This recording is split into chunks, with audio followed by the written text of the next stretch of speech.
Pemirsa, masih bersama kami Damai Nusaku yang mengangkat tema tentang kurban. Dalam segmentasi berikut ini Ustadz Zaitun Rasmin akan menjelaskan kembali tentang sedikit perjalanan bagaimanakah Nabi Ibrahim memberikan contoh kepada kita untuk berkurban. Silakan Ustadz. Assalamualaikum warahmatullahi wabarakatuh. Alhamdulillah wassalatu wassalamu ala Rasulillah wa ala alihi wa sahbihi wa mawalah wa la haula wa la quwata illa billah. Pemirsa Damai Indonesiaku yang dimuliakan Allah Subhanahu wa taala. Kita berada di hari-hari yang utama. 10 hari di awal bulan Zulhijjah ini adalah 10 hari yang paling utama sepanjang tahun. Lebih kurang 240 jam ini adalah tempat beramal yang tertinggi di sisi Allah Subhanahu wa taala. Demikian hadis-hadis yang sahih disampaikan oleh baginda kita Nabi Muhammad sallallahu alaihi wasallam. Maka jangan disia-siakan, segala amal-amal kita harus lakukan dengan sebaik-baiknya.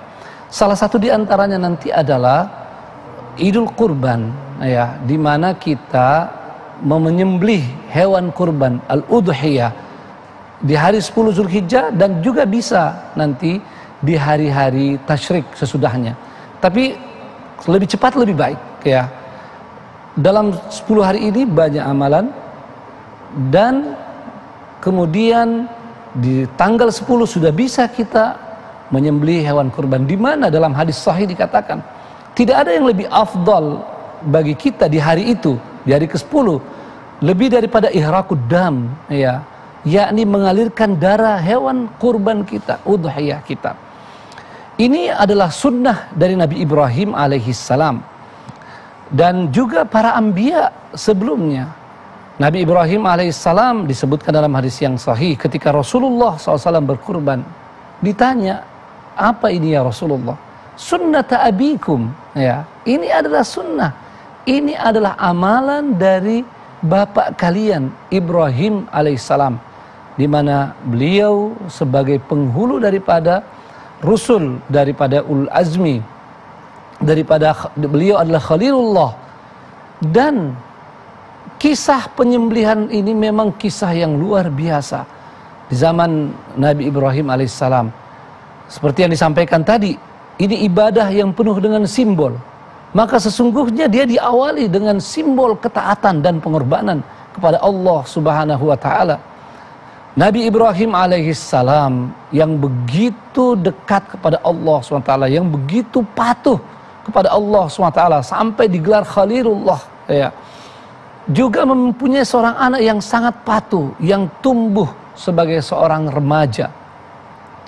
Saat sang anak Ismail alaihissalam dalam keadaan yang sangat menyenangkan orang tuanya, tiba-tiba Nabi Ibrahim alaihissalam dapat ujian dari Allah Subhanahu wa taala, disuruh untuk menyembelih anaknya.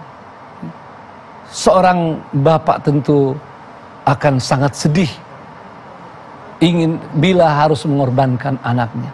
Tetapi kepatuhan kepada Allah SWT tidak ditawar-tawar oleh Nabiullah Ibrahim alaihissalam.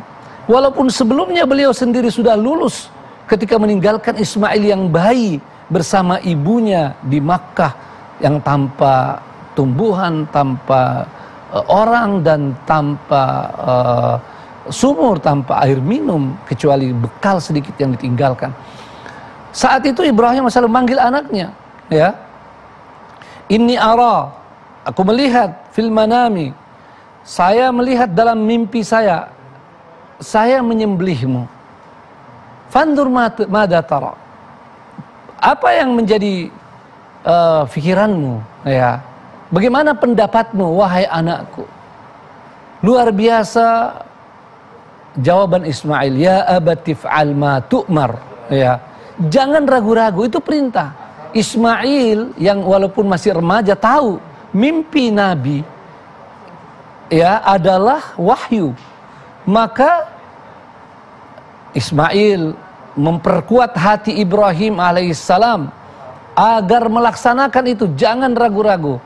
Satajiduni insyaallah minas sabirin, engkau akan mendapati aku dalam keadaan sabar. Sabar mau disembelih. Ini apa artinya? Ini adalah sebuah pengorbanan yang luar biasa yang ditunjukkan oleh Ibrahim AS dan Ismail. Siap mengorbankan jiwanya demi taat kepada Allah SWT, demi membantu ayahanda tercinta untuk taat kepada Allah SWT. Maka dari kisah tersebut kita memahami dengan baik, dengan jelas bagaimana ibadah kurban itu yang sesungguhnya ingin membawa kita umat ini agar tidak ada yang lebih kita cintai, tidak ada yang lebih kita dahulukan selain dari Allah Subhanahu wa ta'ala. Semua yang kita miliki ini memang adalah milik Allah Subhanahu wa ta'ala, termasuk jiwa kita, apalagi raga ini, apalagi harta benda yang lain. Maka dari kisah tersebut hendaknya disadari oleh orang-orang yang beriman bagaimana mereka siap berkorban demi Allah SWT, di jalan Allah SWT, untuk mendapatkan ridha Allah SWT, untuk meninggikan syiar-syiarnya. Dan menyembelih hewan kurban adalah salah satu dari syiar-syiar Allah SWT yang bila kita tinggikan maka menunjukkan ketakwaan kita. Wa may yu'azzim sya'airallah fa innaha min taqwal qulub. Begitulah selanjutnya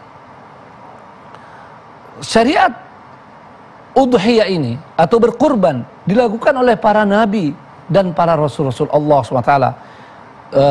Pada umat Nabi Musa alaihissalam juga melakukan udhiyah, dan mereka melakukannya dengan suatu ukuran tertentu, suatu petunjuk tertentu, dengan unta merah ya yang mereka kurbankan. Begitu juga pada Nabi Yusuf alaihissalam, pada Maryam dan seterusnya, pada Nabi Isa, semuanya mengetahui dan melaksanakan ibadah kurban ini, ya udhiyah ini sebagai taqarrub ilallah, dan sekaligus menunjukkan bahwa mereka siap untuk memberikan yang terbaik segala-galanya untuk Allah Subhanahu wa ta'ala. Kita berikan yang terbaik untuk Allah, itulah sesungguhnya pesan daripada kurban. Lantas bagaimanakah fikih daripada kurban? Bagaimanakah urutan-urutan dan aturan-aturan yang harus wajib kita laksanakan ketika kita berkurban? Insya Allah kita akan sampaikan bersama, tentunya selepas kabar Islam dengan tema Sunnah Harian Rasulullah Sallallahu Alaihi Wasallam.